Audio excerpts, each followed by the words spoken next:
Padre nuestro que estás en los cielos, muchísimas gracias te damos por nuestro Salvador Jesucristo, a través del cual podemos accesar tu trono, porque Él es el único camino que nos lleva a ti, Padre, a través de su obra en la cruz. Él, por su sangre, nos ha cubierto para que por medio de esa sangre seamos lavados de nuestros pecados.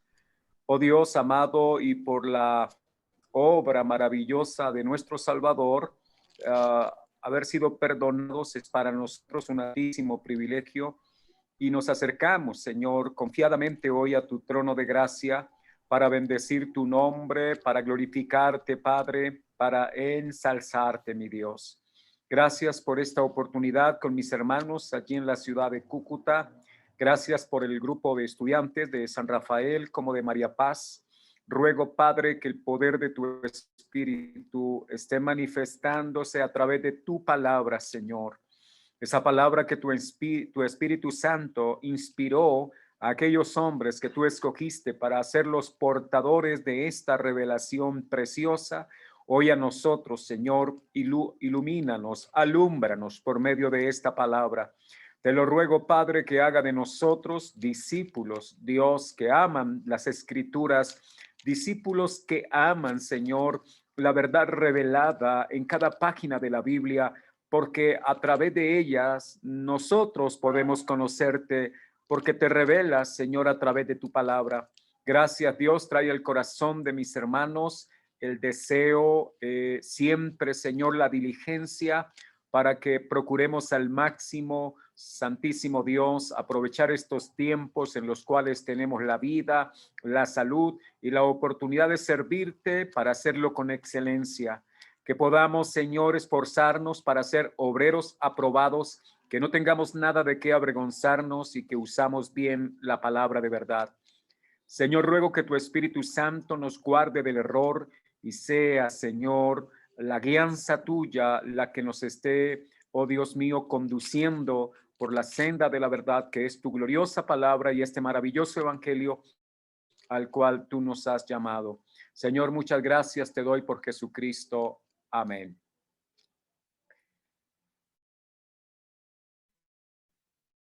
Bien, hermanos, Dios lo que ustedes estén bien.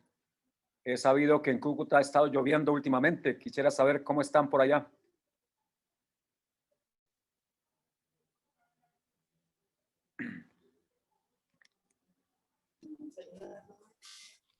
Bien, bien, excelente. Gracias a Dios. Bueno. ¿Sí ha llovido bastante? Sí. Bueno. O sea que está fresquito. Sí, apenas el clima. Bueno. Bien, hermanos. Ustedes debían leer el capítulo 3 del texto que tenemos como texto de estudio. Capítulo 3, estamos hablando de la doctrina de las Sagradas Escrituras. ¿Qué dice la Biblia acerca de ella misma? Y tenían una tarea, no sé, voy a esperar unos minutos mientras los hermanos allí de María Paz están llegando. Ahorita voy a preguntar la tarea. Mientras tanto, vamos resolviendo lo siguiente. El capítulo 3 habla de la claridad, necesidad y suficiencia de la Biblia. Hay unas preguntas al comenzar el capítulo que dice: ¿pueden solamente los eruditos bíblicos entender correctamente la Biblia? ¿Alguno desea ofrecer alguna respuesta al respecto de la pregunta? ¿Es acaso la Biblia un libro? Sí, dale. No es erudito porque dice la palabra que es hecha para que hasta el más sencillo pueda entenderla. Bien. Entonces, creo que es como si nos preguntaran que si nos podemos bañar en el mar a pesar de que no seamos nadadores, ¿verdad? Claro que podemos bañarnos en el mar. El asunto es que no podemos entrar a lo profundo porque allí nos ahogamos, ¿verdad? Así pasa en la Biblia. La Biblia es como un gran mar. Las personas más sencillas e inexpertas pueden también aprovechar las palabras sencillas del texto sagrado para ir conociendo a ese Dios que se nos revela en la palabra. Pero los eruditos tendrán la capacidad porque conocen idiomas originales, y al conocer idiomas originales, ellos tienen la capacidad de poder encontrar mayor exactitud en pasajes profundos o en pasajes un poco oscuros. O sea que necesitamos también de las personas eruditas para que nos ayuden a entender. El Señor constituyó a unos apóstoles, a otros profetas, a otros maestros, dice la palabra, con el fin de perfeccionar a los santos para la obra del ministerio. O sea que cuando usted lee la Biblia puede entender muchas cosas que están allí, pero otras va a requerir de personas con mayor entrenamiento en el estudio de las Sagradas Escrituras para alcanzar una comprensión mejor. La segunda pregunta que nos ofrece el texto es: ¿para qué es necesaria la Biblia?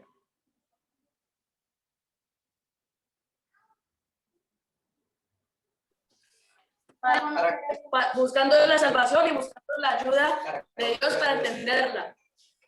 Bien, entonces, gracias. Nosotros cuando estudiamos las Sagradas Escrituras, vamos a encontrar allí todo lo necesario para nuestra fe salvífica. Quiero decir, la Biblia nos presenta a un Dios salvador, a un Dios que se nos revela como el creador primeramente, el que hizo todas las cosas. Así que nosotros no creemos que la tierra haya aparecido producto de una explosión en el cosmos. Tampoco creemos que la vida humana se originó en un caldo cósmico por allá hace millones de años. No creemos nosotros que el hombre sea producto de una cadena evolutiva. Nosotros no creemos eso. O si alguno de los hermanos cree, me gustaría escucharle si participa de esa clase de ideas que son extrabíblicas. ¿Verdad que todos creemos? Sí, ¿alguien va a opinar? Que no creemos en esa Digamos, digamos, una falsedad. Teoría. Perfecto, no creemos, consideramos que son teorías. Y bueno, a la verdad, el texto bíblico comienza diciendo que en el principio creó Dios los cielos y la tierra. Bueno, si la Biblia dice que Dios es el creador, así en el colegio nos digan, y tal vez en la universidad, algunos digan que el hombre es producto de un proceso evolutivo que ha sufrido los organismos vivos, y entonces hoy por hoy llegamos a esta condición de evolución. Nosotros no vamos a aceptar eso, porque la Biblia, que es la verdad revelada por Dios, nos muestra que Dios es el creador. Bueno, también es necesaria la Biblia para saber que solo hay salvación por medio de la obra presentada por Dios a través de su Hijo. No existe otra forma de salvación. Sé que en próximas clases vamos a tener que abordar la doctrina de la salvación y allí profundizaremos, pero es muy importante que nosotros desde ya veamos a la Biblia como la revelación de Dios que nos informa que el hombre no puede salvarse por esfuerzo propio. Porque eso es como quien se está ahogando. Precisamente quien está perdiéndose ya en la profundidad de las aguas depende de otro para salvarse. Pues el ser humano no solo estaba en problemas a causa de su pecado, sino que el hombre estaba muerto en su delito y pecado, y el Señor ha venido para darnos vida. Así que si yo quiero saber de la salvación, debo ir a la Biblia. Es el texto que nos va a enseñar cómo es que un hombre es salvado. Y también vamos a poder conocer todas aquellas cosas que Dios diseñó desde el comienzo para el cumplimiento de los propósitos que Él estableció. Bien, la tercera pregunta dice: ¿es la Biblia suficiente para saber lo que Dios quiere que pensemos o hagamos? Sí, es suficiente. Bien, exactamente. O sea que nosotros debemos ser discípulos bíblicos, creyentes bíblicos. Un creyente bíblico es uno que piensa según la Biblia. Un hombre bíblico, una mujer bíblica es el hombre o la mujer que hablan conforme a las palabras que Dios da. Así que nosotros debemos ser bastante cuidadosos, porque así como un niño aprende el lenguaje al escuchar a su padre o a su madre, nosotros aprendemos el lenguaje de Dios escuchando a Dios a través de la palabra. Hace 8 o 15 días les estaba pidiendo a los hermanos que adelanten la lectura bíblica. No es posible que una persona lleve 5 años en la iglesia y no haya leído toda la Biblia. O sea, no está bien eso. ¿Por qué razón? Porque si nosotros amamos a Dios y sabemos que Dios nos ama, la Biblia es como la carta de amor de Dios para el hombre. ¿Cómo es que si usted recibe una carta de un ser amado, no la lee toda? ¿Cómo se conformaría usted con unas cuantas líneas y no con todo el contenido? Bueno, hoy por hoy ya casi no se usan lo de las cartas, pero para los que son de mi generación, en aquella época los enamorados escribían cartas. No sé si en San Rafael o hay en María Paz. Algunos utilizó las cartas para hablar de amor. ¿Escribían o escribamos? ¿Todavía escriben? No, usted dijo que escribían, pero usted no me metió a él, diga, escribíamos. Bueno, sí. Como le estaba preguntando San Rafael, claro, todos los de mi generación escribíamos las famosas cartas de amor. Y cuando uno recibía la carta, uno la leía toda. ¿Sí o no, hermano José Luis? Claro que sí. Bueno, entonces, lo chistoso era que uno guardaba esas cartas, ¿no? Las hermanas, de pronto, de los de la generación nuestra, yo sé que ellas guardaban las cartas y volvían y las leían otra vez. Bueno, la Biblia hay que leerla una y otra y otra y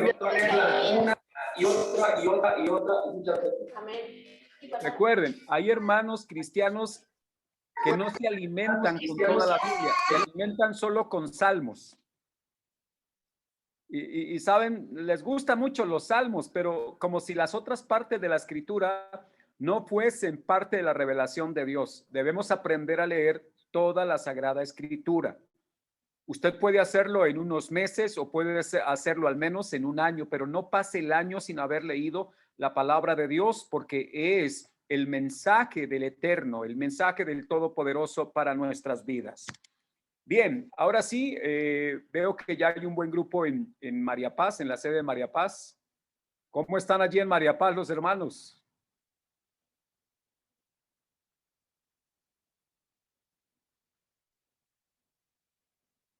Bien, gracias a Dios. Muy bien. Muy bien. Bueno, vamos a hablar de la tareita que tenemos. Debían investigar qué pasa con el pasaje de Marcos 16, versículo 9 al 20. Quiero preguntarles a todos, ¿qué hallazgo encontraron?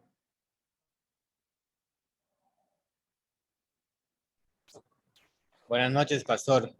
Buenas Pues noches, mi hermano. algunos comentarios que este pasaje en referente al versículo 9 al 20 no pertenece al Evangelio, que según se dice por algunos traductores, parece que leía, que en algunas notas ellos colocaban que ese capítulo solo llegaba hasta el versículo 8. Entonces, que eso era una cuestión alarmante porque habían unos versículos en referencia al 9 al 20 que no pertenecían a ese capítulo. Bueno, gracias hermano por el aporte que hace. ¿Alguien más encontró algo igual o distinto a lo que acaba de mencionar nuestro hermano?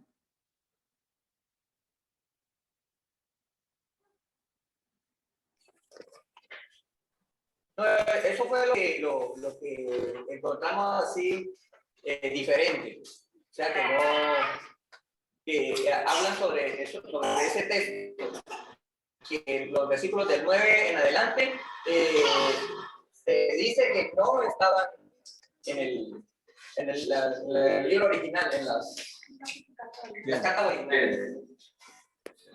Bueno, creo que eso era, digamos, lo que pretendía con esta investigación, que ustedes llegaran ahí. De hecho, tengo aquí una versión que dice así: los manuscritos más antiguos y otros testimonios de la antigüedad no incluyeron Marcos 16, 9 al 20. En lugar de este pasaje, algunos manuscritos incluyen una conclusión más breve. Bueno, ¿qué opinan ustedes, hermanos amados, si Marcos, el Evangelio termina en el versículo 8 y no en el versículo 20? ¿Qué opinan ustedes? Estamos hablando de la doctrina de las Sagradas Escrituras.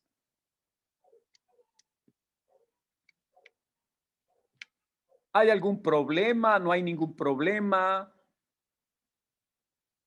¿Cuál es la consideración que usted tiene acerca de ese capítulo y sobre todo de los versículos que están ahí en duda?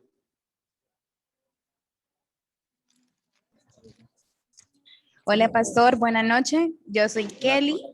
Hola, Kelly. Hola, pastor. Y pues yo creo que no hay ningún problema con eso, porque encontraba que en Juan 20, 11, 18 se nos relata la misma historia. O sea, sí es verdad.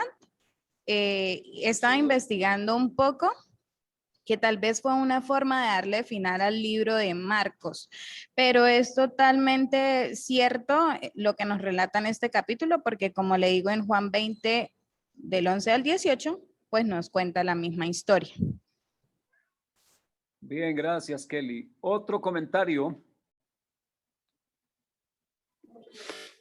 Pues que la mayoría de las personas decían de que esa cita bíblica era falsa, porque dicen que si Jesús había resucitado, ellos lo tenían que ver.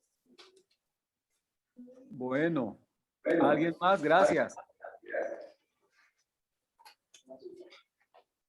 Bien, algunos hermanos cuando descubren esto sienten así como una pequeña decepción, porque han apoyado muchas de sus enseñanzas con base en los versículos 9 al 20. Si aquí es donde se requiere que los eruditos nos ayuden, porque son las personas que tienen acceso a manuscritos muy antiguos que están en el idioma griego. La copia más antigua que hay de un pedacito del Evangelio se conoce como el papiro de Rylance. Ese papiro, que es un pequeño fragmento, data por allá de comienzo del siglo II. Con esto solo para señalar que ese griego de hace 2000 años es posible que lo lean muy bien los eruditos bíblicos, que son expertos en estas lenguas tan antiguas. Y estos hermanos, perdón un momentico, que tengo nietos y entonces están yendo y... Bien, estaba diciendo que es importante que nosotros podamos también prestar atención a esto.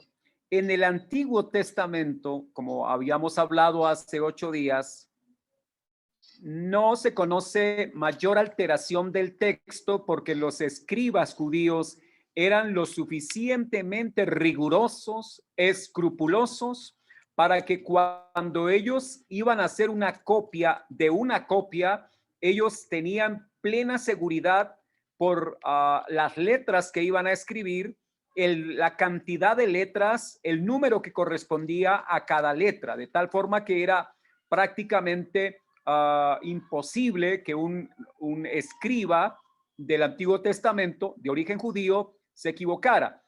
Quizá mientras cogían la pluma y dejaban caer una gota de tinta sobre el material en el cual escribían, ellos de inmediato cogían ese material y lo destruían. O sea, tenían la consideración cuando hacían una copia de una parte del Antiguo Testamento, ellos no podían admitir que hubiese ni siquiera un error en las letras, ni tampoco un error de pronto por haber dejado caer una gota de tinta sobre el material. Inclusive cuando ellos iban a escribir el nombre de Dios, ellos se levantaban e iban y se lavaban las manos.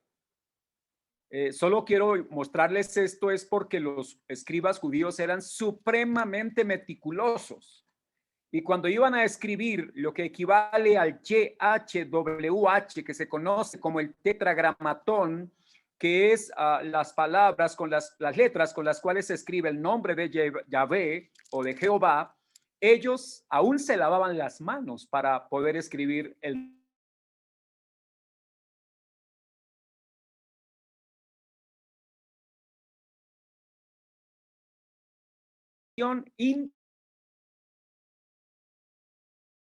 impresos expertos en documentos antiguos, pero no es el caso del Nuevo Testamento. En el Nuevo Testamento vamos a encontrar que inicialmente los que escriben son los apóstoles, pero cuando una copia era escrita, por ejemplo, hablando de Marcos, se supone que Marcos escribe esta versión del Evangelio, pero Marcos no anduvo con Jesús. Entonces, ¿de dónde provino la información para que Marcos escribiera esta versión del Evangelio? Bueno, Marcos fue compañero del apóstol Pedro y la tradición atribuye a que Pedro fue quien informó todas estas cosas. O sea que aunque lo escribe Marcos, el Evangelio es de alguna forma redactado por Pedro. No sé si me estoy haciendo entender.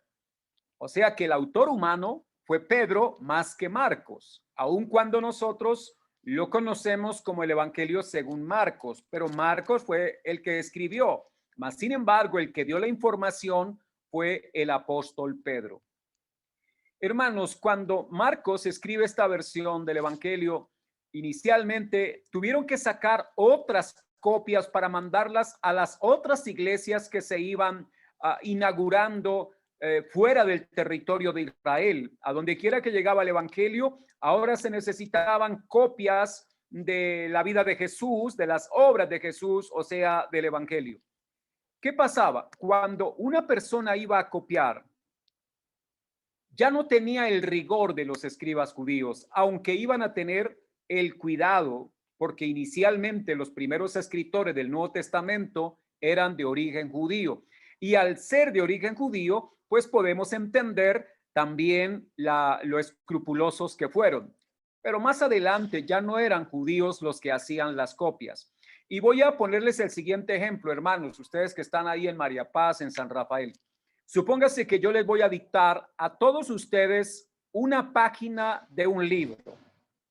Y cada uno de ustedes va a escribir lo que yo le dicte. Es un ejemplo, es una ilustración nada más, no lo vayan a hacer. Pero yo les empezaría a dictar y todos ustedes estarían escuchando. Ahí en San Rafael yo veo que hay aproximadamente unas 12, 13, 14 personas. En María Paz probablemente un número igual. O sea que al final, ¿cuántas copias tendríamos de una sola dictada? Casi 30 copias. ¿Sí? O sea que en un solo tiraje, para usar la expresión moderna, saldrían 30 copias de esa página. Ahora, si revisáramos las 30 páginas, ¿consideran ustedes que encontraríamos algunos errores? Claro que sí. Claro que sí. ¿Qué errores creen que se podrían dar?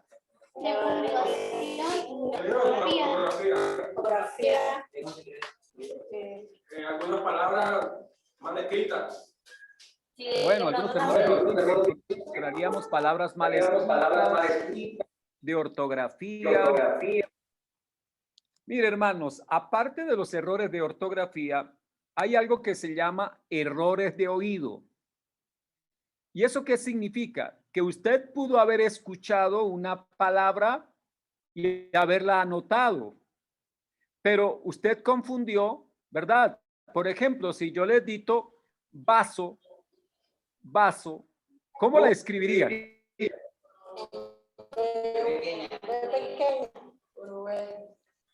Entonces observen, algunos la escribirían con B pequeña y S. Otros las podrían escribir con B bilabial y Z. Aunque suena igual, porque son palabras homófonas, tienen significados distintos. Y ya el mensaje podría cambiar de significado. O sea que pudo haberse presentado errores. Al final, las 30 copias están escritas a mano. Supóngase que 2 de ustedes, o 3, o 4, o 5, les dio por colocar al margen algún comentario. O sea, les pareció interesante algo de lo que se dictó en algunas de sus líneas y así a la orilla ustedes escribieron algo. Como el documento está escrito a mano, ese documento de la página que yo le dicté puede tener ya errores por oído o errores porque yo dicté mal alguna frase o alguna palabra y pude haberme equivocado en la dictada y ustedes pudieron equivocarse en la copiada. Pero adicional a eso, 4 o 5 de ustedes les dio por colocar un comentario al margen.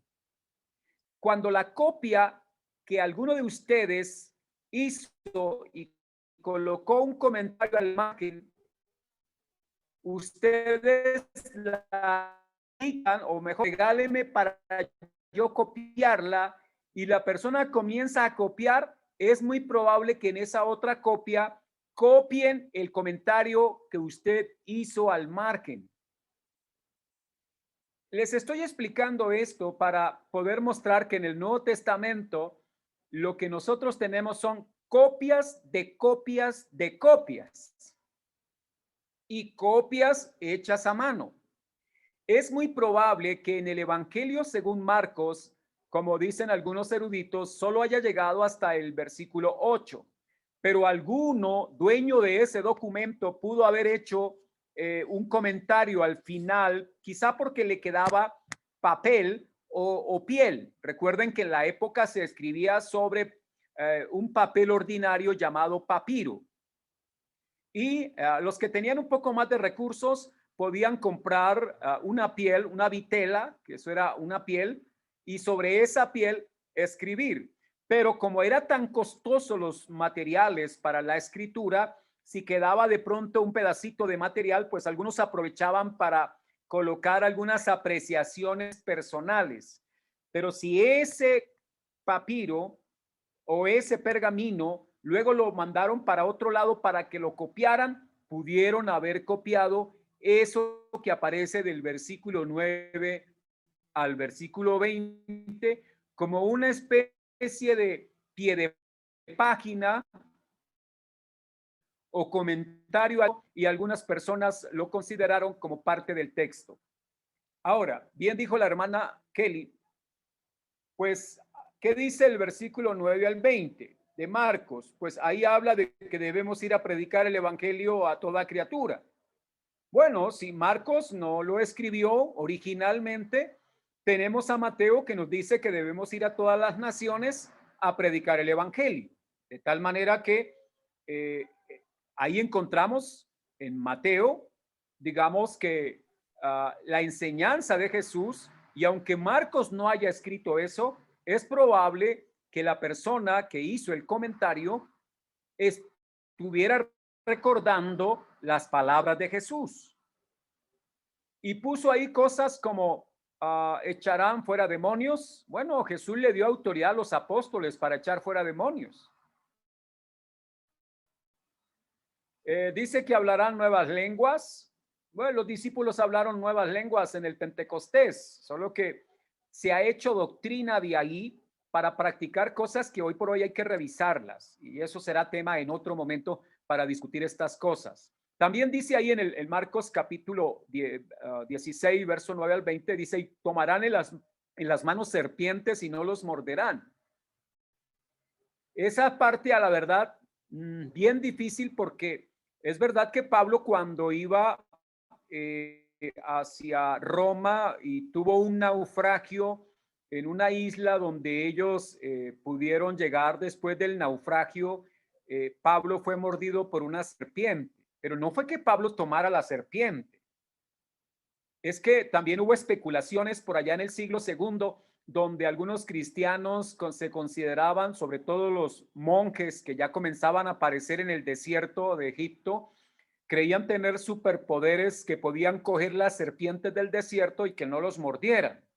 Se cree que algunos de ellos tenían la capacidad de domar las serpientes y por esa razón no los mordían, pero otros creían que era de forma sobrenatural. En el caso de Pablo, la serpiente lo mordió. El texto dice, y tomarán en las manos serpientes y no los morderán. Bueno, pero a Pablo lo mordió la serpiente. En Estados Unidos hay una iglesia donde, para probar que una persona realmente ha sido salvada, lo llevan a un lugar donde tienen criaderos de unas serpientes venenosas y le ponen serpientes sobre el cuerpo para que si la serpiente los muerde y se mueren era porque no eran salvos. A partir de ese texto han hecho unas doctrinas supremamente equivocadas. Ahora, yo sé que en nuestros días hay muchos hermanos ahí asustados con las culebras, pero las del banco, ¿verdad? La de los prestamistas, esas hay que cuidarnos también de ellas, ¿no? Porque si usted toma esa clase de culebras, esas sí lo muerde, así que tenga cuidado. Es una broma, ¿no? Espero usted Bien, hermanos, entonces, el Nuevo Testamento, no solo el pasaje que les coloqué para que lo indagaran, sino que encontramos algunos otros pequeños textos del Nuevo Testamento que podrían también estar en discusión, porque pudieron haber sido algún comentario, algún pie de página. Pero a la verdad, los expertos bíblicos, los eruditos, que tienen más de 5,000 documentos para estudiar ellos, muy antiguos estos documentos, dicen que la exactitud del Nuevo Testamento se aproxima a lo que pudo haber sido los originales en un 99.9% en su contenido.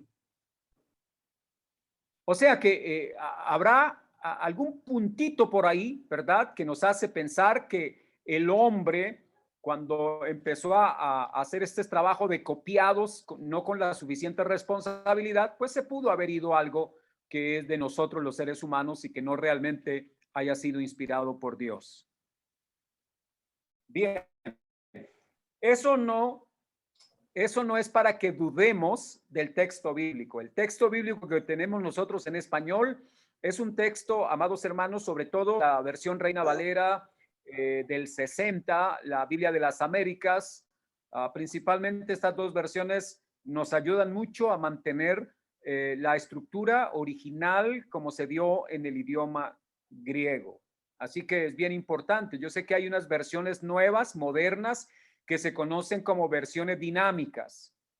Esas versiones dinámicas es bueno tenerlas cuando estudiamos, pero no todas son confiables, porque muchas de ellas traducen la idea, pero no traducen la oración gramatical del griego al español, y eso hace que se pierda la riqueza del texto. Inclusive podría llevarnos a pensar en otra cosa, ¿no? Así que hay que cuidar mucho esto, ser muy juiciosos.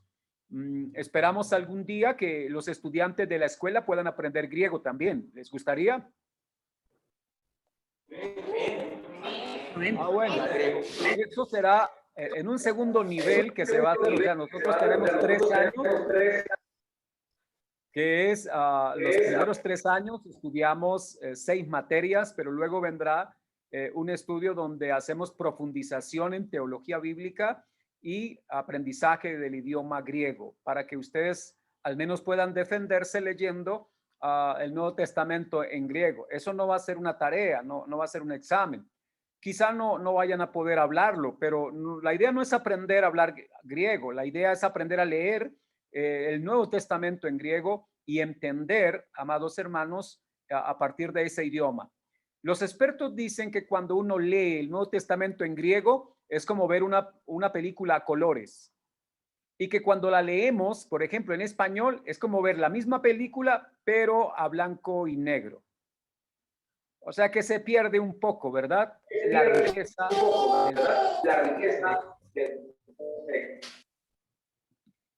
Bien, avancemos con el capítulo de hoy, de la necesidad, de la suficiencia, de la claridad del texto bíblico.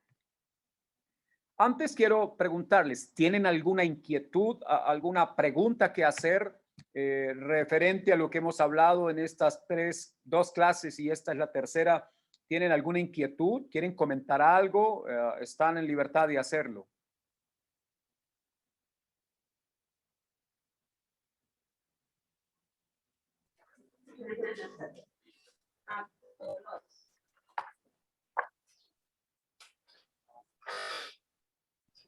No, pastor, aquí en María Paz estamos... En María Paz, todo bien, dijo el amigo futbolista. Y allá en San Rafael.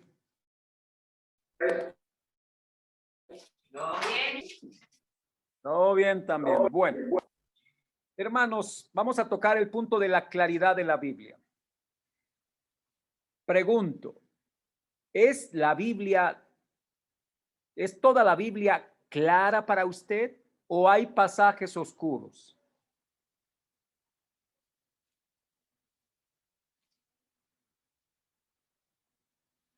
Repito la pregunta, ¿es la Biblia toda clara para usted o encuentra pasajes oscuros?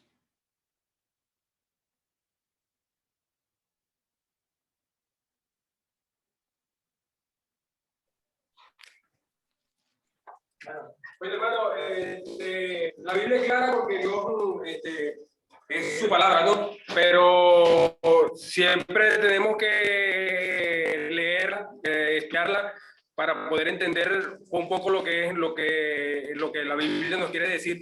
Pero sí, en realidad es clara, pero tenemos que, ¿cómo diría? Irnos más profundo para poder entender lo que a veces hay palabras que no se entienden y estudiarlas para eso. Bien, muchas gracias, hermano, muy amable. Bien. Sí, pastor, la palabra de Dios es totalmente clara porque si buscamos la ayuda de Dios. Bien. Oído. El Salmo 119, versículo 105, creo que ustedes conocen ese texto. ¿Cómo dice el salmista que es la palabra? La es su palabra ilumina mi camino. Perfecto. Conocemos el texto. O sea, la Biblia dice que la palabra, o sea, que ella misma es luz. Ella es lámpara. Ella es la que alumbra. De tal forma que nosotros debemos mirar siempre la Biblia como la que nos alumbra, como la luz que brilla. Porque la palabra de Dios, bueno, recuerden ustedes que en las épocas en las que se escribe el Salmo 119, las lámparas de esa época eran muy diferentes de las lámparas de ahora. Principalmente las lámparas eran hechas de barro y tenían como combustible aceite. Una pequeña mecha de lana servía como para encender ahí y se iba quemando el aceite, de tal forma que no era una especie de lámpara que alumbrara mucho, pero era lo que se tenía en la época. Hoy por hoy tenemos nosotros algunas bombillas que alumbran bastante. No era así en la época. Pero si vamos a mirar las Sagradas Escrituras, es la lámpara hecha por Dios. Y si es la lámpara hecha por Dios, creo que alumbra perfectamente. ¿Qué pasa? ¿Por qué a veces nosotros vemos pasajes oscuros? ¿Es porque ahí acaso la palabra no alumbra? Mejor, el problema no está en la palabra. El problema está en nuestros ojos. Mire, uno puede salir al mediodía, estar el cielo despejado y el sol brillando con toda su fuerza. Pero si la persona tiene cataratas, la pregunta es, ¿cómo ve? Pues ve con sombras. ¿Están de acuerdo? Sí. O sea que aún la persona invidente puede estar frente a la luz y ver oscuridad. Cuando nos acercamos a la palabra de Dios y no vemos su luz, el problema no está en la palabra, el problema está en nuestro entendimiento. El entendimiento del hombre por causa del pecado, dice la escritura, que ha sido entenebrecido. ¿Qué significa eso? Que el entendimiento humano está lleno de oscuridad, lleno de tinieblas. En la medida en que voy conociendo a Dios, que es la luz, a Cristo, que es la palabra encarnada, si ustedes miran el Evangelio de Juan, capítulo 1, dice que Él es la luz que venía a este mundo y Él es la palabra hecha carne. De tal forma que cuando usted cada vez se acerca más y más a la escritura, usted va a poder ver cada vez con mayor claridad. El Señor irá dándonos a nosotros mayor luz por medio de esa lámpara bendita y gloriosa que es la palabra del Todopoderoso. Hermano, usted puede orar bastante y pedirle a Dios que lo alumbre, que lo ilumine, pero si usted no se mete en las páginas de la Biblia, eso es como el que pide comida y no sale a trabajar. O sea, se va a quedar esperando. Creo que nosotros debemos pedir a Dios, pero tenemos que hacer nuestro trabajo. Dios es nuestro proveedor, pero a nosotros nos corresponde en nuestra responsabilidad salir a laborar. Por eso Pablo decía, el que no trabaje, que no coma. Pues el que no estudia la Biblia, por más que pida tener luz, no va a tener luz, porque la lámpara es la palabra, la linterna es la palabra, la antorcha que arde es la palabra. Entonces, hay muchos hermanos que descuidan el estudio de la palabra porque creen que el estudio fatiga, que el estudio genera cansancio. Bueno, el mucho estudio, pero el mucho, es que el problema es que no estudiamos lo suficiente.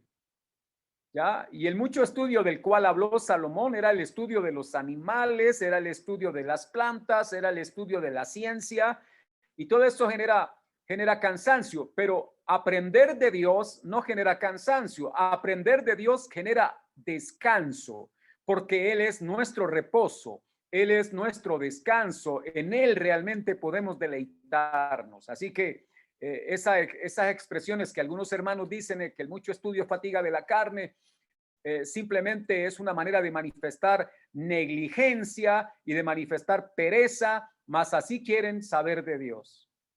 ¿Sabe qué le dijo Jesús a los fariseos? Y los fariseos eran estudiosos de la ley, pero Jesús les decía, erráis ignorando las escrituras. El Señor les decía, ¿no habéis leído? ¿No han oído? Y eso significaba que no eran muy buenos para leer el Antiguo Testamento en la época de Jesús. Pero Jesús invita a que nosotros podamos acercarnos y que a esa palabra y que la palabra de Dios abunde cada vez más y más en nosotros. Bien, entonces, la Biblia es suficientemente clara. El problema está en nuestros ojos. Ahora, supóngase que usted tiene unos ojos buenos y que la luz, es más, ahí estoy mirando que en los salones donde ustedes están ubicados hay buena luz porque yo puedo verles bien. Pero ¿qué pasa si yo me pongo unas gafas oscuras? ¿Cómo los voy a ver? Bueno, los voy a ver con mucha oscuridad. El problema no es que no haya luz allá donde ustedes están. El problema es que uso unas gafas muy oscuras. Y hay personas que cuando van a la Biblia llevan unas gafas y ven las cosas del color de sus gafas y no pueden ver realmente lo que el texto en sí quiere enseñar. Así que nos toca tener cuidado cuando vayamos a las escrituras, sobre todo a interpretarlas para no interpretar equivocadamente. ¿Sabe qué le pasa a un daltónico, por ejemplo, cuando está frente al semáforo?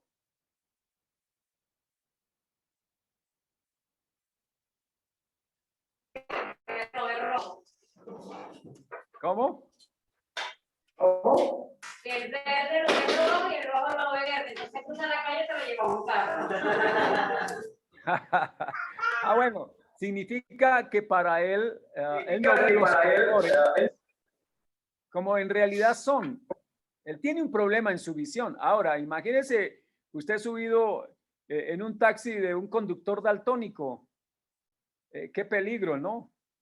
Creo que corremos peligro porque cuando el semáforo se pone en rojo, él probablemente va a arrancar.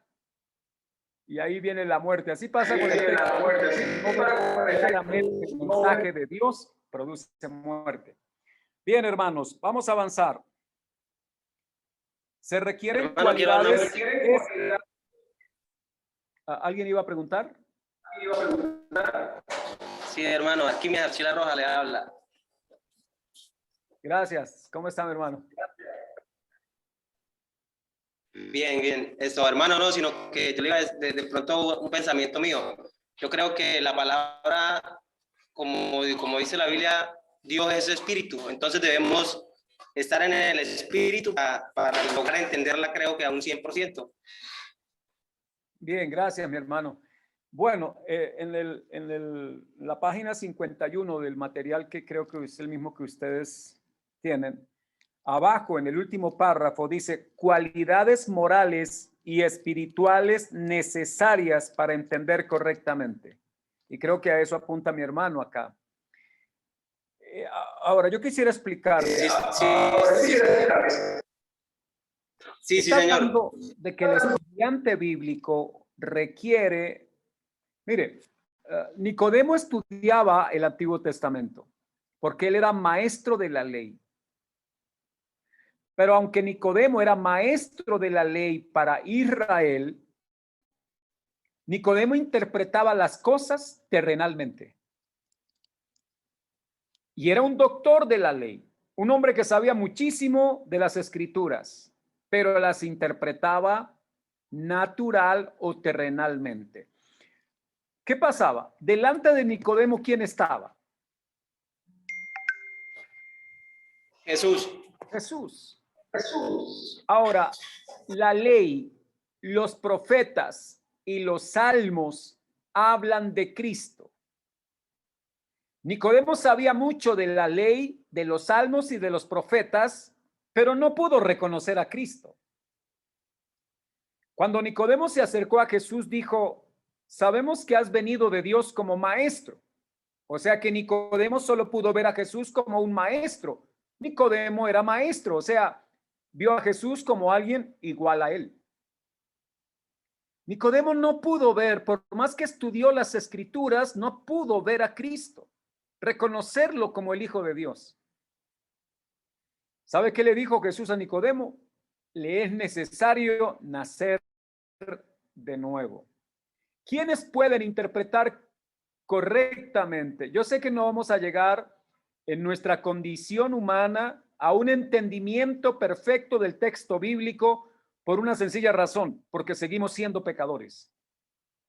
Si alguno de los hermanos que está escuchándome aquí en esta noche cree que no es pecador, permítanme decirle con todo el cariño, usted es el más pecador de todos. ¿Por qué razón? Porque el que dice que no ha cometido pecado hacia Dios, mentiroso. Mentiroso. Eso dice la Escritura. Entonces hay que tener cuidado. Nosotros somos pecadores, claro, pecadores arrepentidos, pecadores en proceso de transformación, pecadores redimidos, apartados por Dios para llevar ahora una vida conforme a la voluntad del Señor. Estoy diciendo que Nicodemo, por más que estudió las escrituras, no pudo reconocer a Jesús como el Hijo de Dios. Tenía que nacer de nuevo, pero Nicodemo no podía nacer de nuevo por sí mismo. Jesús habló y dijo que ese nacimiento era de arriba, ese nacimiento viene del cielo. Solo los que han nacido de Dios podrán llegar a una comprensión correcta de las doctrinas, de la enseñanza de la palabra de Dios en las escrituras. Si no nacemos por la gracia de Dios, si Él no nos hace nacer de nuevo, haremos interpretaciones como las de Nicodemo. Vemos a Jesús como un gran maestro, como un gran ejemplo, como un buen hombre, como un buen líder, bueno, como una persona muy buena, pero no le veríamos como el Hijo de Dios que vino para entregar su vida en rescate por nosotros, pecadores, a quienes Dios llamaría por medio del Evangelio para que creyésemos en Él y fuésemos salvos. Así que, hermanos amados, se requiere de unas cualidades morales y espirituales que solo se dan para quienes han nacido de nuevo. Por allá en 2 de Corintios, yo voy a encontrar, creo que en el verso, bueno, creo que es, ya olvidé, dice el texto así: el hombre natural no percibe las cosas que son del Espíritu de Dios porque éstas se han de discernir espiritualmente. O sea, el hombre natural no puede entender la Biblia de forma correcta. Solo la pueden entender los que han nacido de nuevo. ¿Quiénes han nacido de nuevo? Los que han nacido del agua y del Espíritu. ¿Qué significa eso? Los que han nacido por la palabra y por el Espíritu Santo de Dios. Ahora, cuando nosotros hablamos de la claridad de la Biblia, significa que eso quiere decir que las escrituras están escritas de tal manera que sus enseñanzas las puede entender todo el que la lee buscando la ayuda y dependiendo de Dios y estando dispuesto a seguirla. ¿Sabe usted que hay mucha gente que lee la Biblia para encontrar errores en ella? Y el que lee la Biblia para encontrar errores, no es que la Biblia, amados hermanos, tenga en sí errores, pero algunos han dicho que la Biblia tiene errores, como por ejemplo, dice la palabra de Dios que cuando Jacob descendió a Egipto, después de que José recibió a sus hermanos allí, hay una parte de la escritura que dice que eran 70 personas y en otra parte dice que eran 73. Bueno, algunos dicen, mira, ahí hay un error, porque si en una parte dice que eran 70 y en la otra dicen que era 73, pues a la verdad, siempre ha existido algo que llamamos nosotros aproximación. Hay gente que cuenta y omite los picos pequeños. No sé si me hago entender. Cuando la Biblia dice que Jesús le dio de comer a más de 5,000, bueno, dice 5,000, pero podrían ser 5,100, podrían ser 5,200, pero se omite esa información. Cuando habla de 73 es porque el escritor sagrado allí precisó el número porque le era necesario. Pero el otro escritor, cuando dice que eran 70, él no vio la necesidad de ser preciso. Simplemente él estaba hablando de otro tema y necesariamente habló de 70 personas que vinieron con Jacob a Egipto, ¿no? Entonces quiero que, así como cuando a uno le preguntan cuánto le costó ese celular, usted dice, no, me costó 500, pero pudo haber sido 520. Usted omite la precisión. El otro entiende que son 500, tal vez algo menos, algo más, pero no importa ahí. Eso no habla de errores. Bien, hermanos, entonces, algunos malentienden la Biblia. Y ese es el punto 4 que está en la página 52. Algunos malentienden la Biblia. Espero que hayan leído esto. Quisiera preguntarles, ¿por qué buena parte del pueblo cristiano malentiende la Biblia? Y digo buena parte porque es que hay muchas cosas que están mal entendidas. ¿A qué se debe, estimados hermanos, de que exista ese mal entendimiento de la Escritura? Hola, pastor, buenas noches. Buenas noches. Bendiga. Bueno, ese es uno de los temas que cuando estábamos estudiando con mi esposa hoy tocábamos y es muy común dentro de las iglesias cristianas, y ella me decía, pero es que de un mismo versículo se sacan muchas enseñanzas. Yo he escuchado varias enseñanzas de los mismos versículos de diferentes personas y en cierta manera, pues, estudiando la palabra, pues hemos entendido que una es la intención o los principios que Dios quiere compartir a través de las escrituras, y es una sola, ¿sí? Pero ¿por qué se dan esas interpretaciones diferentes entre las personas, muchas veces es porque queremos forzar las escrituras a cierto tema o a cierto pensamiento que nosotros queremos transmitirle a las personas. Pensamientos o conocimientos que nos han sido inculcados fuera de la palabra y que de la manera en que nos los enseñaron los asumimos, y cuando leemos la escritura queremos forzar ese pensamiento a transmitirlo o en las predicaciones o estudiándolo. Entonces, yo creo que esas son una de las razones por las cuales se malentiende las escrituras a la hora de estudiarlas. Bien, muchas gracias, Carlos. ¿Alguien más desea opinar?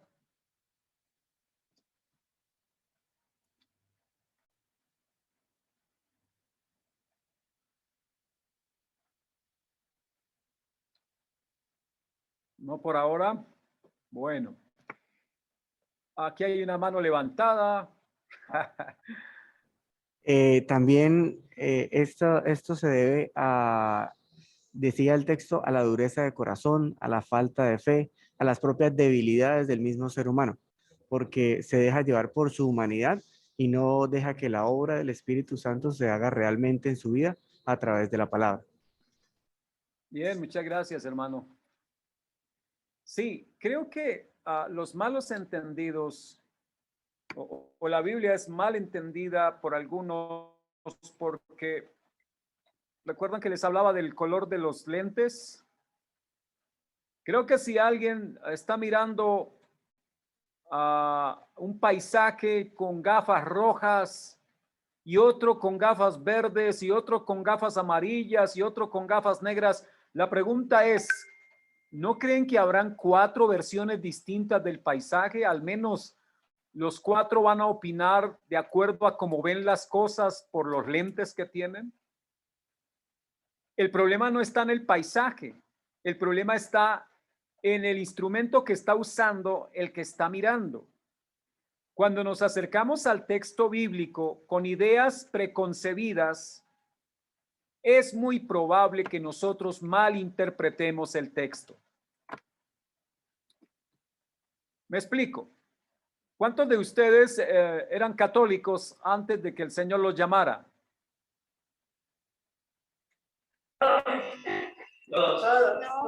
Allá en San Rafael, no hay ningún budista por ahí, algún musulmán, ¿no? Todos católicos anteriormente. Bien, en María Paz. 2, pastor. 2 eran católicos. Bueno, yo aprendí en el catolicismo que María no tuvo más hijos.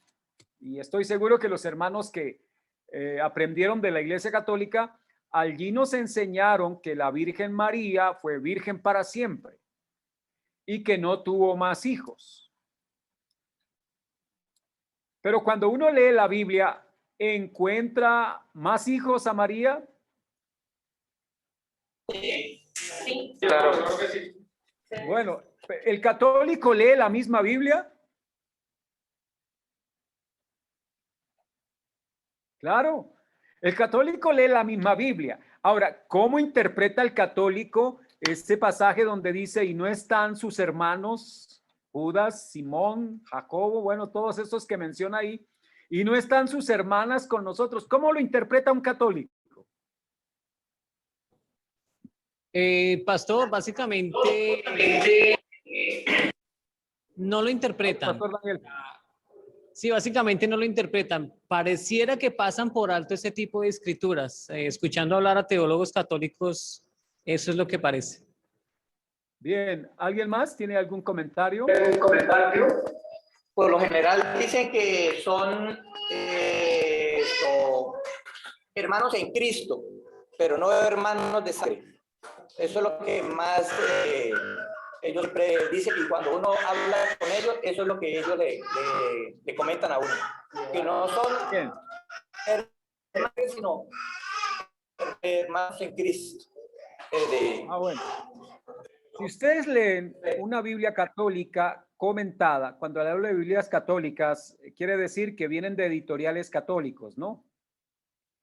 Por ejemplo, está la Biblia Nácar Colunga, está la Biblia Torres Hamat, está la Vulgata Latina, está Dios habla hoy.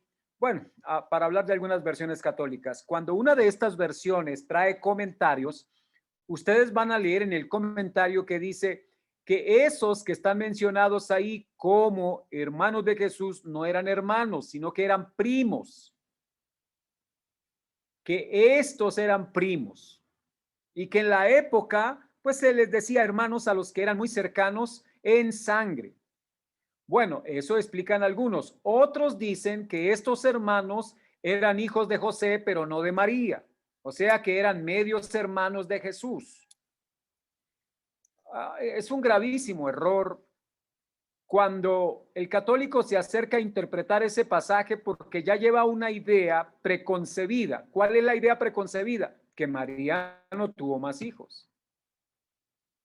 Pero cuando uno mira el texto bíblico y le hace la interpretación correcta, la Biblia dice que María dio a luz a su primogénito hijo. Y al decir primogénito, ¿qué significa?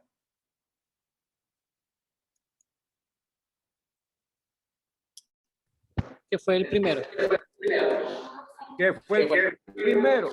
O sea que si llegamos a la casa del pastor Daniel y él nos dice, mire, aquí le presento a mi primera hija, ¿qué hace pensar a los demás? Pues le hace pensar que viene la segunda y que probablemente la tercera, ¿verdad? Ahora, si uno tiene un solo hijo, ¿cómo lo presentaría? Este es mi hijo. Unigénito. Este es mi único hijo, o mi unigénito, o mi unigénita.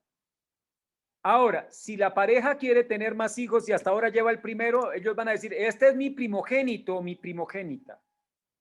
Entonces, por obvia razón, nosotros podemos deducir al interpretar los textos sagrados del Evangelio que María sí tuvo más hijos, pero el católico no lo va a ver así porque él ya lleva una idea en su mente, unos lentes, para usar una figura aquí simbólica, con la cual ve el texto bíblico. Y así hay muchos hermanos cristianos evangélicos mirando cosas que no están en el texto, pero que las tienen en su mente, como decía Carlitos ahora, ya preconcebidas, y entonces vemos las cosas y nos cuesta mucho cambiar. Quiero pedirles que en la medida en que vayamos avanzando en esta escuela de formación, van a haber momentos en los cuales usted querrá levantarse de la silla e irse, porque va a escuchar cosas que no son las que ha escuchado y entonces le genera algún problema, le genera alguna incomodidad. Yo le voy a pedir es que cuando llegue esos momentos no se levante de la silla, no se ponga bravo, no se enoje, simplemente dése la oportunidad de seguir aprendiendo y de que sigamos mirando y que vayamos siendo alumbrados por las sagradas escrituras. Bien. Entonces, la razón, como algunos mencionaron, tiene que ver con el pecado que hay en nosotros, con ideas preconcebidas. Mire, ¿han oído hablar del Evangelio de la prosperidad? Sí, señor. Bueno, en el Evangelio de la prosperidad, los predicadores de este falso evangelio usan textos de la Biblia. Sí, señor. Sí. Pero son textos mal interpretados. Mire, escuché a un predicador de estos y le compartí a los hermanos que estuvieron, al hermano José Luis, al pastor Daniel y a los demás hermanos que estuvieron allí en Bucaramanga, o en Piedecuesta mejor, la semana pasada que estuvimos estudiando. Es que algunos, por ejemplo, piensan que Jesús vestía o las vestiduras de Jesús eran costosas, que el Señor usaba unas pintas bastante costosas. Por ejemplo, esa era la predicación de un personaje que estaba diciendo que él como predicador debía vestir con prendas finas, con prendas costosas, porque Jesús había vestido así. ¿Qué texto bíblico creen ustedes que él usó?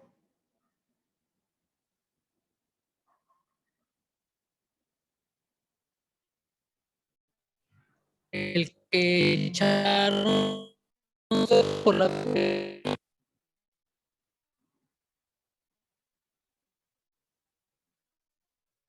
Bueno, creo que hubo una distorsión ahí en el sonido. Bien, no sé quién estaba hablando, pero la idea ahí es que fue crucificado. Los soldados romanos echaron suerte para repartirse la túnica de Jesús. Es más, hay un comentario que dicen que la túnica era de una sola pieza. Y que algunos dicen, bueno, si la túnica era de una sola pieza y además de eso, los soldados no quisieron romperla, sino que la rifaron entre ellos. Dice este personaje que eso muestra que la túnica de Jesús era muy costosa. Tiene esos lentes para verlo así, pero eso no es lo que dice el texto bíblico. Esa idea está en la mente de este personaje y quiere torcer la escritura para decirle a la gente y para él mostrarse allí con los famosos vestidos costosos, tal vez de los Versace y los no sé qué, otras marcas reconocidas, los Yves Saint Laurent, ¿verdad? Aquí en Colombia, no sé, algún sastre o modista de estos famosos, pero no, mire, observen bien el contexto. Era costumbre que cuando había un sentenciado a muerte y si cuando era tomado preso, lo llevaban para ejecutarlo, pues los soldados se repartían. Si había un manto, uno se llevaba el manto, otro se llevaba la túnica, otro se llevaba de pronto una bolsa, las cosas que tenía el sentenciado. Pero Jesús no tenía mucho, hasta el punto de que no tenía sino la túnica. Uno se pregunta entonces, ¿estaba diciendo el pasaje que Jesús era rico? No, no dice eso. Ahora, cuando fueron a coger preso a Jesús, si Jesús hubiese sido una persona que vestía las prendas más costosas, pues Judas les hubiera dicho a los soldados que fueron a apresarlo, le hubieran dicho, mira, el que tiene el manto costoso, el que tiene la túnica fina, a él cójanlo. Pero no fue así. La única manera para que Judas pudiera poner en evidencia quién era Jesús y a quién debían coger preso, no fue por la ropa. Judas se acercó a Jesús y le dio un beso, ¿recuerdan? Y dijo, al que yo bese, ese es. Bueno, a la verdad eso nos deja ver que Jesús vestía igual que los demás que estaban ahí y que la gente no lo iba a poder identificar por un vestido costoso. Pero este predicador del falso evangelio de la prosperidad empezó a ver a Jesús rico por todo lado. Inclusive llegó a decir que Jesús andaba con 12 escoltas, que los 12 eran escoltas, que no eran realmente aprendices de él, sino escoltas. ¡Qué bárbaro! Este hombre tenía unas inclinaciones de mafioso impresionante y estaba en el púlpito. Veía a Jesús como un mafioso y eso no está bien. Hermanos amados, creo que es importante que nosotros nos acerquemos al texto sagrado lo más libre posible de esa clase de presuposiciones para no malentenderla. Bien, para ir ya apuntando hacia el cierre de la clase, los eruditos bíblicos son de gran provecho. Los eruditos bíblicos nos van a ayudar por medio de comentarios, por medio de léxicos, por medio de algunos textos interpretativos. Los eruditos nos van a ayudar, así que no hay que menospreciar el trabajo de los eruditos bíblicos. Entiéndase por erudito todo aquel que tiene la capacidad de conocer las lenguas antiguas y hacer el estudio desde las lenguas antiguas. Hay gente que conoce mucho de la Biblia, pero no son eruditos. Erudito es solo aquel que puede ir al hebreo, conocerlo perfectamente, igual el griego. Así que para ser erudito hay que estudiar mucho. Nosotros somos estudiantes, ¿verdad? Y no podemos pensar que somos eruditos, así tengamos algún conocimiento. Bien, ¿es necesaria la Biblia para el conocimiento del Evangelio? Claro que sí. Sí, es necesario. Bien. Ahora, yo quiero preguntarles, ¿Qué es el Evangelio?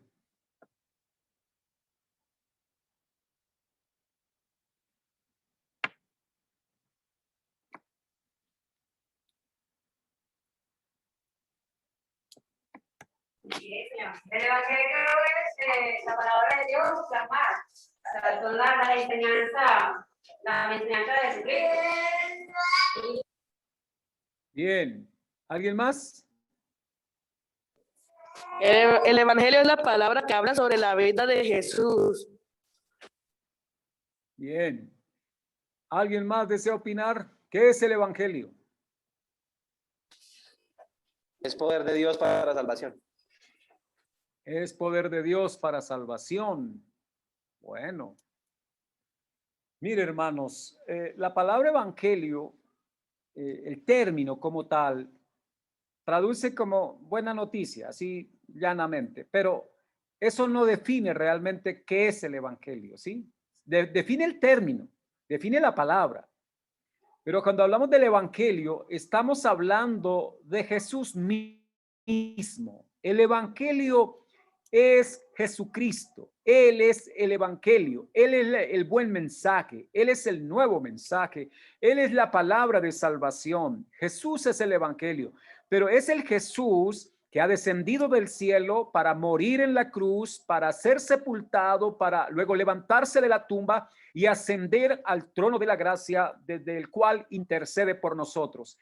El evangelio es la manifestación de la persona y la obra de Jesucristo, el Dios Salvador, que viene a ofrecer su vida para rescatar a pecadores que no merecen salvación, que lo que merecen es la muerte. Así que, amados hermanos, el evangelio es la persona y la obra de Jesucristo, ¿ya?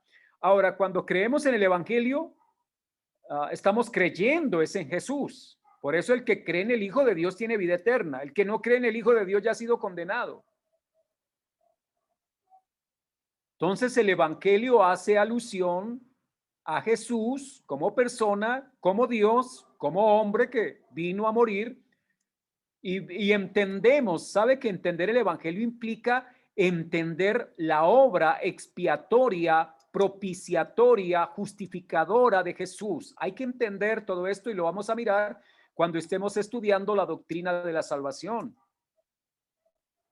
¿Por qué es necesario? Porque cuando no entendemos bien esto, es algo así como que, voy a poner el siguiente ejemplo. Si usted va al médico y el médico le manda un examen y en el examen le dice que usted tiene cáncer en su estómago, ¿usted lo ve grave o no lo ve grave?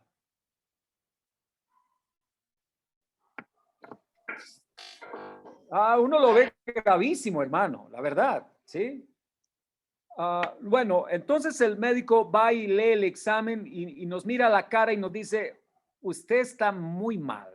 Usted tiene un cáncer agresivo que va a ir devorando a su estómago y probablemente le diga que si no se hace un tratamiento, usted tendría unos pocos meses de vida. Ahora, quizá el médico al mirar el examen o un segundo examen diga, me toca quitarle un pedazo tal vez de estómago o un pedazo de colon, ¿verdad? Retirárselo para que el cáncer no siga avanzando. El médico le dice, me toca hacerle esta cirugía. Es probable que con esta cirugía usted pueda salir adelante y vencer el cáncer. Usted entiende la gravedad de su enfermedad y entiende el esfuerzo que va a hacer el médico, el cirujano para ayudarle con esto. Y si luego que le han operado y usted queda bien, usted va a estar muy agradecido porque usted reconoció lo mal y lo cerca de la muerte que estuvo y cómo la ciencia médica le ayudó y va a estar muy agradecido. Pero supóngase el mismo ejemplo, pero el médico no le dijo nada, le dijo, ¿sabe qué? Necesito operarlo, pero no se preocupe, yo lo voy a operar. Y el médico lo opera y usted no sabía que tenía cáncer y le quitaron un pedazo de colon quizá un pedazo de estómago, y usted al final sobrevivió a la operación y usted nunca supo que tuvo cáncer. ¿Usted vive agradecido? Pues a la verdad, como usted no vio la gravedad del problema, su agradecimiento es muy poco. ¿Sabe que hay cristianos que no han dimensionado la gravedad del pecado, la condición de muerte en la que se encontraban, para poder reconocer la maravillosa y gloriosa obra de Jesús hecha en la cruz en favor de nosotros? Por eso ya no vive en un evangelio barato. Vive en un evangelio, amados hermanos, ahí de 5 pesos.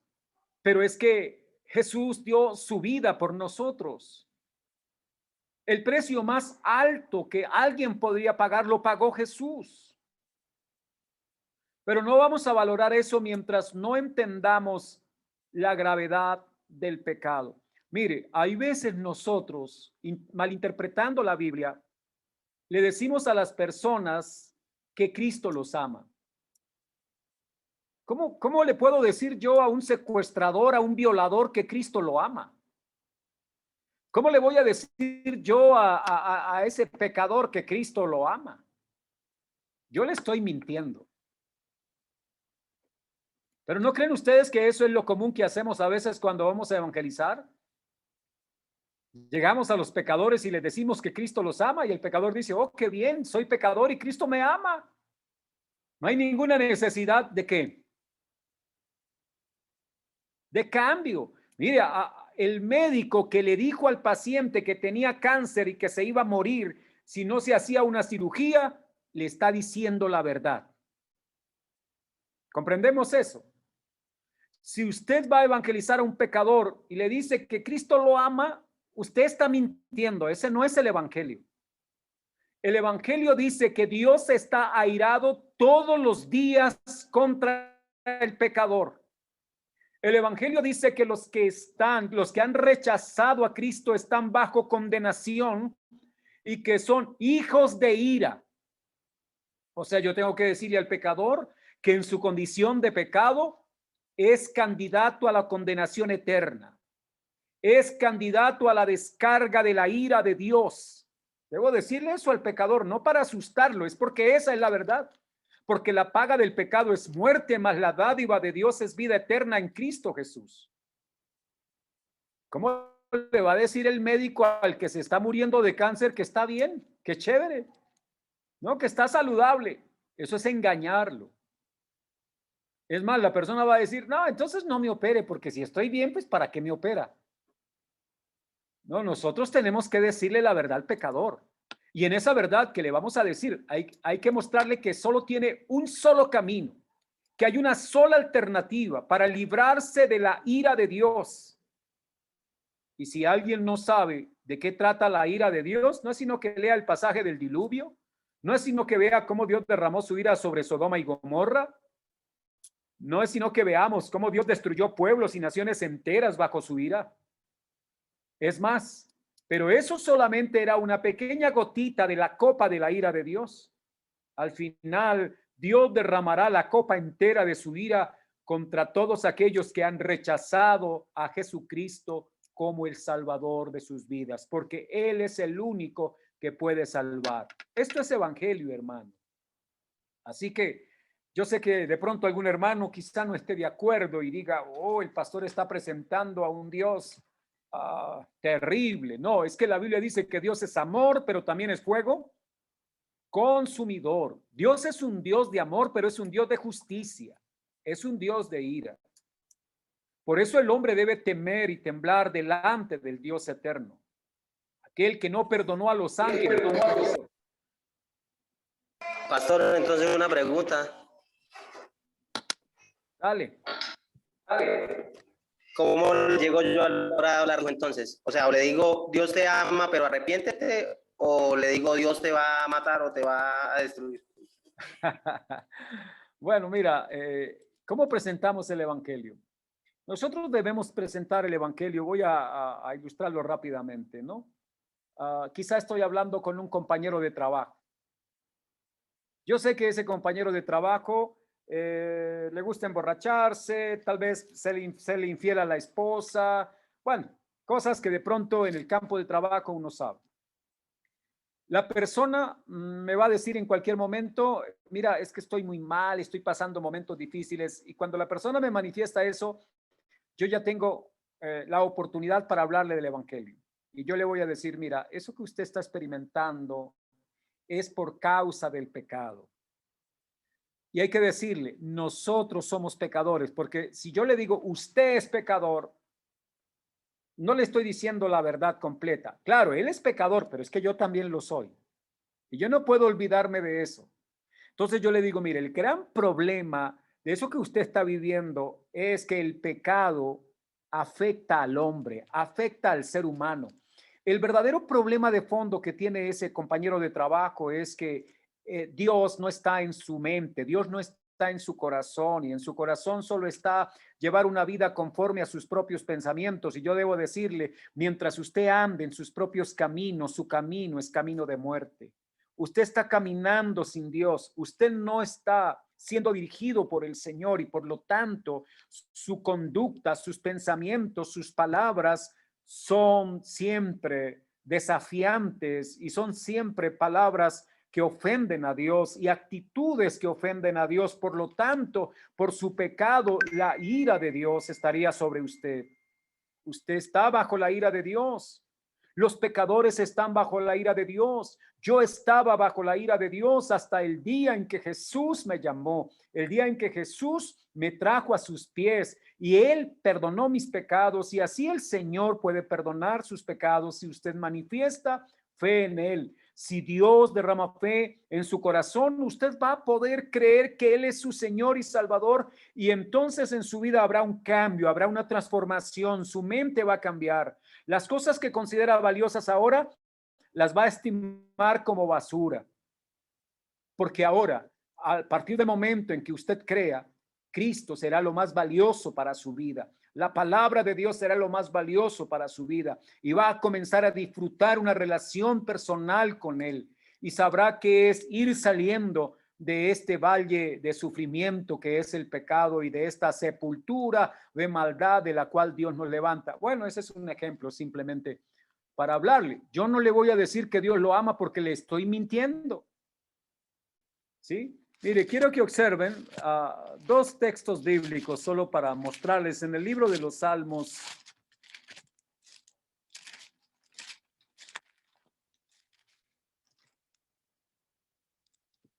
Salmo capítulo 5, verso 5. Si alguno tiene una Biblia ahí, por favor, pueda leer.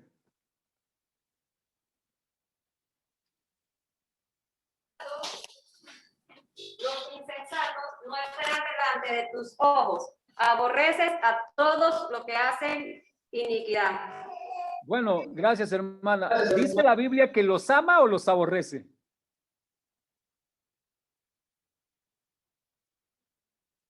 Si ustedes leyeron bien, el Salmo 5, el versículo 5 dice que Dios aborrece a estas personas. ¿Y cómo yo le voy a decir que Dios los ama cuando la Biblia dice que Dios los aborrece? ¿Sí ve que a veces malinterpretamos la Biblia? Porque nos quedamos solo con Juan 3:16, que de tal manera amó Dios al mundo, mal interpretando el texto bíblico. La Biblia hay que interpretarla a la luz de toda la escritura y no simplemente de un solo pasaje de la palabra. Ahora, el mismo versículo 6, ahí después del 5 dice, destruirás a todos los que hablan mentira. Al hombre sanguinario y engañador abominará Jehová. ¿Y cómo es que yo le voy a decir que Dios lo ama? O sea, yo soy un mentiroso si hago eso. ¿Me están ustedes comprendiendo la idea?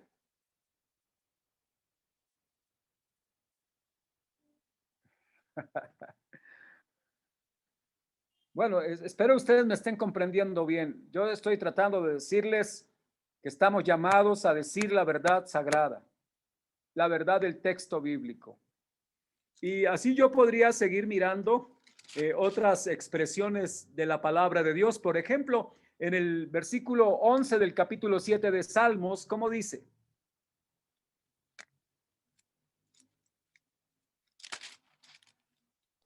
es justo y ama la justicia. El hombre recto mirará su rostro. Salmo 7, versículo 11.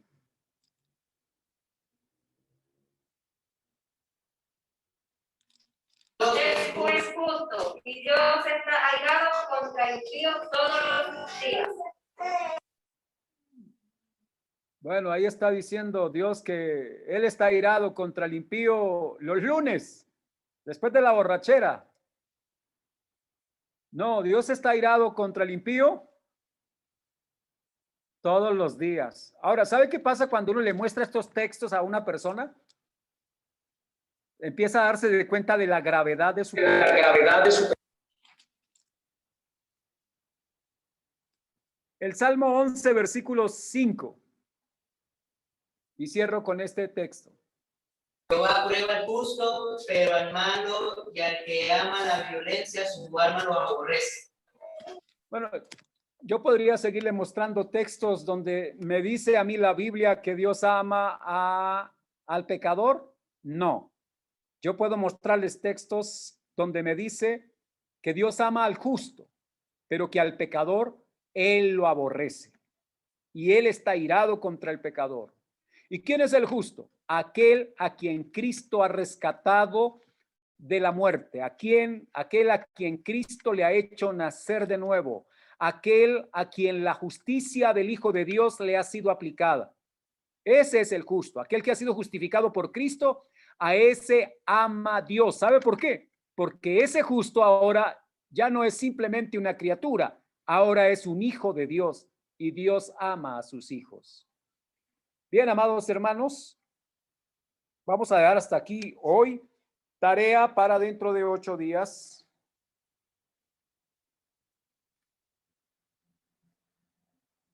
Van a leer, porque ya salimos de la doctrina de las Escrituras. A la verdad, pues ha sido rápido pasar por estos capítulos, pero por causa del tiempo necesitamos ir avanzando. Vamos a entrar a la otra unidad de este material, que es la parte 2, la doctrina de Dios.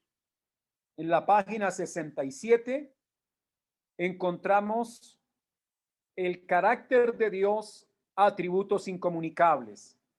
Deben leer este capítulo completo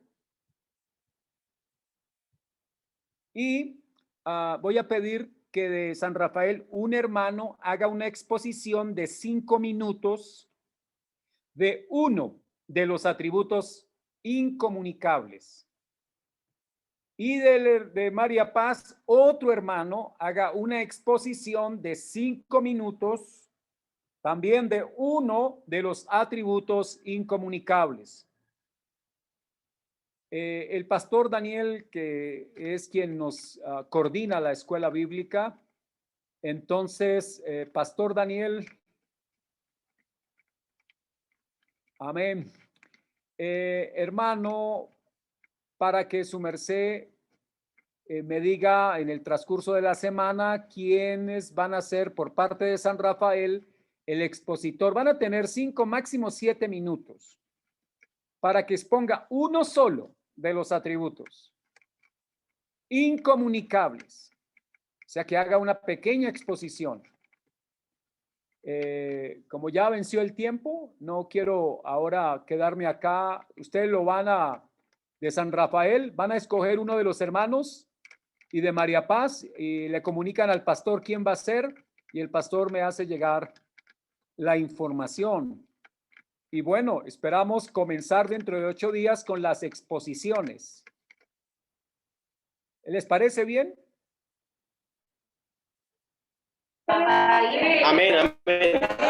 Bueno, tranquilos que los que expongan ahora se libran de exponer más adelante porque probablemente todos vamos a pasar por ahí. Bueno, leer el capítulo 4, ¿no? Que es el que estamos hablando, el carácter de Dios y atributos incomunicables. Procuren responder las preguntas que están al final del capítulo. O sea, hagan ese ejercicio. Al final, ustedes van a encontrar unas preguntas de repaso.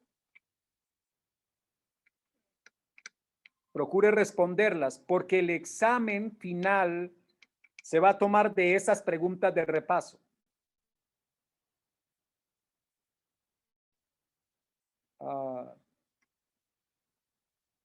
Si en este examen no le va bien, esto es menos peligroso que un examen físico que nos hagan, ¿no? Así que usted se puede recuperar, usted puede hacer una especie de recuperación si no le va tan bien. La nota, como ya lo explicamos, tiene que ver con asistencia, tiene que ver con un trabajo escrito al final y, amados hermanos, y un examen. Si usted responde las preguntas de repaso, usted se va a ir preparando para el examen final. Así que, hermanos, muchísimas gracias por su atención en esta noche.